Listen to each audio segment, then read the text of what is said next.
Hey, so I just wanted to do my reaction to DC's Legends of Tomorrow, Season 4, Episode 6. Tender is the Nate. So, last episode was Tagumo Attacks, which is where the Legends travel to 1951 Tokyo, in which a giant octopus monster was going to destroy Tokyo, the city. Um, Turns out that he was a byproduct of Shihiro Honda, who's a Japanese film director who actually was directed a number of Godzilla movies. I binge watched them one time growing up. I became a huge fan of Godzilla. With Nick of all people giving him the idea for Godzilla. And he had gone. And it turns out that the octopus itself wasn't the magical fugitive. It was Honda getting his hands on a magical journal, and the kaiju was an illustration drawn on his pages, brought to life, and how he was coping with the trauma of witnessing the A bombs being dropped in Japan during World War II.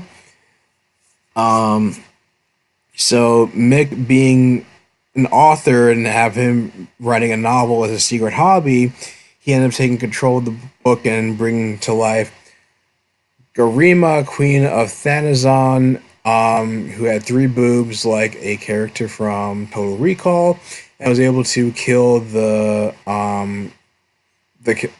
Kagama after he got shrunk down by Sarah using Ray's tech. And Ray, by the way, was ended up discovering that Nora was hiding in plain sight in 2018 at a Renaissance fair. It was where she was, and recruited her to try to bring back Constantine, but she was afraid of using her own life force would either drain her and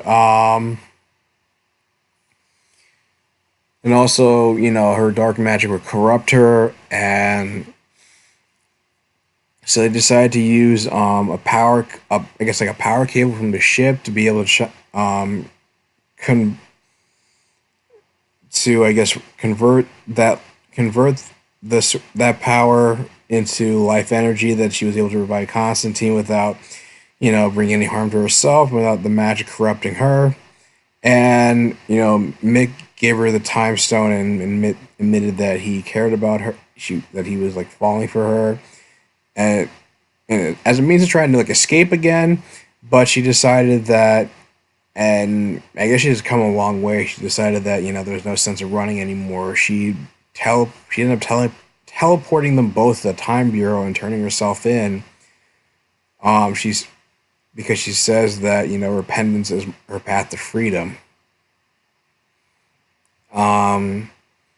So yeah, it was a pretty solid. Yeah, it was a pretty solid episode. I like how they were dealing with the way they used the journal to bring in the legends. Dealing with kaiju,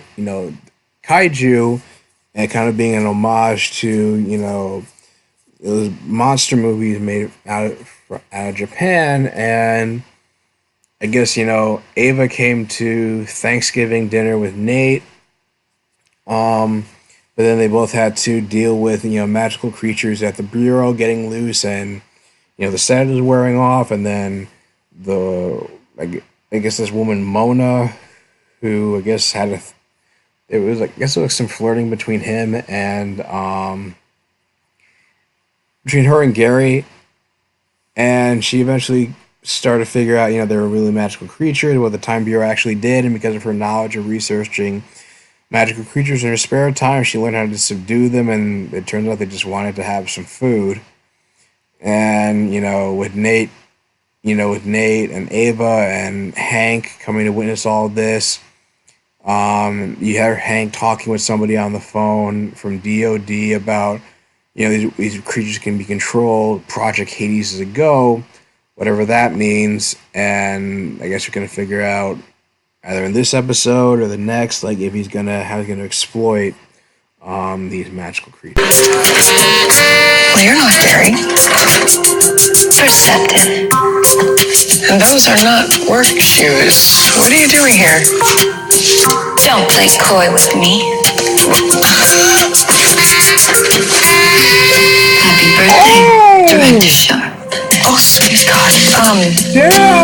Wow. You know that I don't normally like to celebrate my birthday, but... Well, I am here to fix that, so close your eyes. What? Oh my god, I totally wish this show was on Cinemax right now. Present. Yes. Are we really doing this? Oh. Director Sharp, we need to talk. Of course, sir. I was just meditating. There's this great app that... If I didn't know any better, I'd say you were in bed with the legends. Either that or this Captain Sarah Lance is simply screwing you. Screwing me? Sarah Lance? What do you... Sir, that is crazy. Which is exactly what the Pentagon is going to call me, unless we find a way to justify these numbers. Got it, sir. My feelings, Dr. Palmer. Oh, wow. Kitty and Hubba. And now she looks like Amy Pemberton. Mr. Mars gave me, in her words, a facelift. This is a talking... Where the bathroom is a marvel of efficiency. Look, you guys need to pull it together, okay? Look, I know my dad sprung this on us, but we have dealt with crazier things that... Oh, no.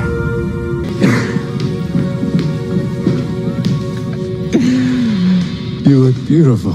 You stinking mitts, off of me. She can no longer shapeshift. It's actually a pretty crazy story. Let me guess, she turned into a Maya and conjured into not sending her to hell, and Constantine put a spell on her, and now she's stuck like this? That is weirdly accurate. Wow. Yeah. Okay. I guess it's not such a crazy story. It's insane, Ray. I told my dad you guys were good at your jobs, and now you're adopting some magical creature who's pretending to be a Maya? Hey, I'm not pretending to be anyone. That said, Hank's already looking for ways to slash our funding, so maybe it's not the worst idea to fake it for one mission. Yeah, I didn't get cold cut by a girl. Have you ever been hit by a girl, Hank? No, ma'am. We should head out.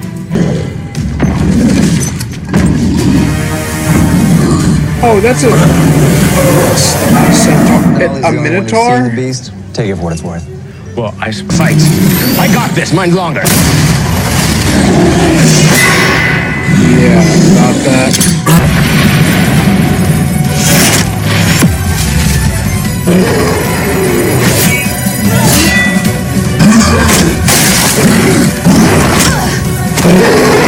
Fall back! Wait! I got the shot! No, you don't. We have to go now! I know that getting your boss locked in a prison isn't the best way to start a job. So if it comes to it, I'd like you to eat me first. No one's eating anyone, Mona. Happy birthday to you. Happy birthday to... This isn't making things better, is it? No, it's fantastic. Keep going. So that's it. Traveling pants. Even worse, death cults. And before that, I just moved around from one mental institution to the next. Point is, you're lucky. I'm lucky. I just wish my past was made up. What, so you can wake up one day and realize that you don't have any family, friends, or life experiences to hold on to? Doesn't sound that different from waking up in a prison cell.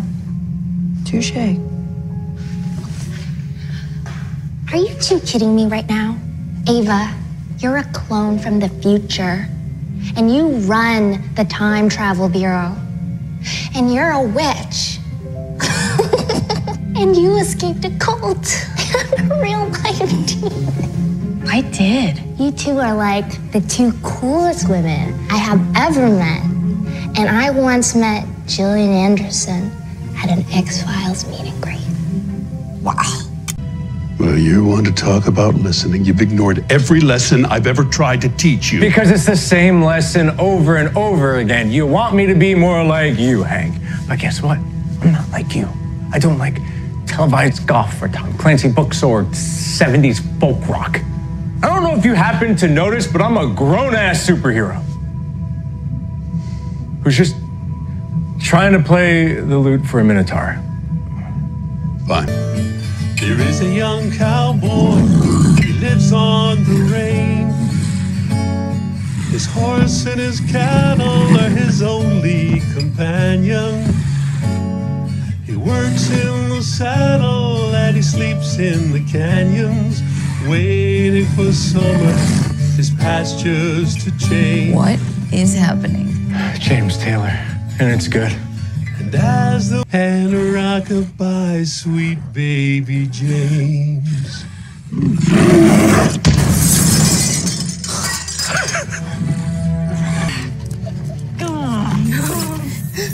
Oh, hi there. Ray? Yeah, hi. Could I get some help? I'm a little stuck. Onto this ship, I was, trying to get away from all my baggage back home, and I can't believe I'm gonna say this. Hemingway once wrote, "Can't get away from yourself by moving from one place to another." And thanks to you guys, I don't have to run anymore. Being here with you all has turned me into the man I need to be, and this place is special. And you never know when it's gonna be over. So I say, legends, enjoy the ride while it lasts. Here, here. Cheers. Cheers. Cheers. You'll find your place here. I know I did. So I found it hilarious how Mona was able to, I guess, like I said, or I guess like I've said in past videos, I guess like it seems like Ava's biggest character arc is learning how to, continue to be loosened up, and I think that she's clinging on to, being straight-laced by the book because of, we've seen several times, her just still learning how to cope with being a clone, which is why, that's the one thing about when she first found out back in the end of season 3, that by the season finale, it just seems like, she was pretty much, she's pretty much like coped with it and over it, but then we're seeing that, no, she hasn't, and I'm glad they're not glossing that over, unlike, Sarah's reaction to Quentin's death, which she's not mentioned once since the season has started, so I don't know if that's ever going to come up again, at least here. It was pretty funny, having Nate's dad come along on a mission, geeking out over Ernest Hemingway, trying to fight the Minotaur, and kind of stifling their efforts to do things, just having like half the team like stay behind, just to try to impress his dad and justify their funding, which is like I thought because they're on a time ship and they were able to have a machine that fabricated clothing, was able to generate any kind of food that they wanted to. I didn't know that was supposed to cost money, and it was never implied in past episodes. So that was kind of weird. But yeah, I don't know. Anyway, it's kind of cool watching Sarah kick ass. I think, that's probably going to, her trying to seduce Ava in the office is probably definitely going to be a highlight of this episode. One of the highlights. And also another highlight was, having Mona and Nora and Ava all bonding, and Ray just happened to go as far as like shrink himself down to like, the shipper is saying it's like, it's not just a love letter. He actually just wanted to see Nora in person. So yeah, they kind of subverted that expectation. But yeah, it was, and also Tom Wilson, Nate's dad, kind of getting in finally. The Legends finally saying like, we're not going to just keep up appearances to try to impress you. We're going to do things our way. And, him getting in on the unorthodox kind of wacky methods of how Legends deal with missions, by him getting a guitar and covering James Taylor and using it as a lullaby to get the Minotaur to sleep. It was kind of like it reminded me of how, Ava getting involved in the mission in the season 3, the mid-season finale, and how she got, it kind of brought her out of her comfort zone, loosened her up a bit, and then getting involved in all this, the usual shenanigans of the team. Whether or not, Hank's still, I'm sure Hank's still going to move forward. You think, like, this one might have kind of changed his tune, but they haven't brought up, they haven't brought up Project Hades again, so I don't know if he's still going to move forward with that or not. So overall, it was a decent episode. I guess like the problem I've been having, and I guess like the reason why this season seems like it's been so divisive, based on what I've been seeing on the internet, is just like, people complaining about how like a fairy godmother and an evil unicorn was too goofy even by the show standards, and now the detractors of the show who is I guess for some reason thought that the first season self-serious tone worked, even though not even anybody on the cast like defends that season because it was too self-serious, it was riddled with plot holes, and just the storytelling was just kind of a mess. At least this one is like, I guess the thing is that I'm not against the whole hunting magical creatures. Is the fact that it's like, it just feels like it's the series. This season has been pretty episodic. It seems like there's no bigger picture or like major through line with the connection. Because at least like with season, I guess what I mean is like with season 3, the anachronisms weren't directly related to Mullis, but his cult, and we were working for him. We're trying to like, capitalize on it in order to get him free and create more anachronisms. So they were trying to exploit that situation. And you would kind of think, there's some magical creatures running around. They would have like some kind of big bad trying to, I guess galvanize all the magical creatures and like weaponize, or exploit the whole situation of magical creatures causing all these aberrations throughout history. And, and Charlie being the one that says that, with, especially with Constantine being on the team, and then Legends kind of taking, you can see they're taking kind of a whole black and white approach to dealing with magical creatures, and she says that their areas of gray, just like how is with the human race. But the other thing is, like I said, like I feel like there needs to be a big bad. It just feels like makes the season feel like a little bit aimless, and because without that factor, it just feels like the magical creatures concept. It feels like it lacks tension and stakes. In the same vein as when they were fighting the Legion of Doom and the Cult of Malice. And I've been surprised by how little screen time Constantine has been getting, considering how much hype there was behind the season, him playing a major role. And they keep sporadically mentioning, somebody from his past is coming to get him. We don't know who it is. You would think there had to be a big bad, but now it just doesn't seem like I don't know. There just needs to be there needs to be more tension and stakes in this season. I mean, they're doing great by storylines are doing great for moving characters arcs forward.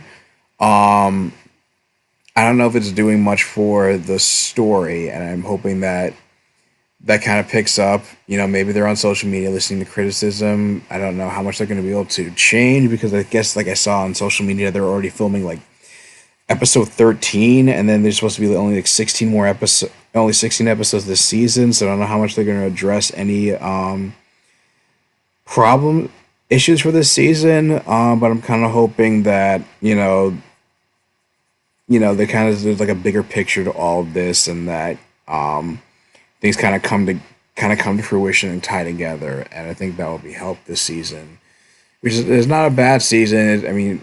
Season 1 would always be the weakest so far, but this one just feels like it's not as strong as it could be. I guess is my issue. But what do you guys think about it? And do you think this season? Do you think this has been a really good season? Have you been happy with it? Do you feel like it's been the victim of the Arrowverse Season 4 curse? Leave your thoughts in the comments down below. If you like this video, like, share, and subscribe, and I'll talk to you guys soon. Take care.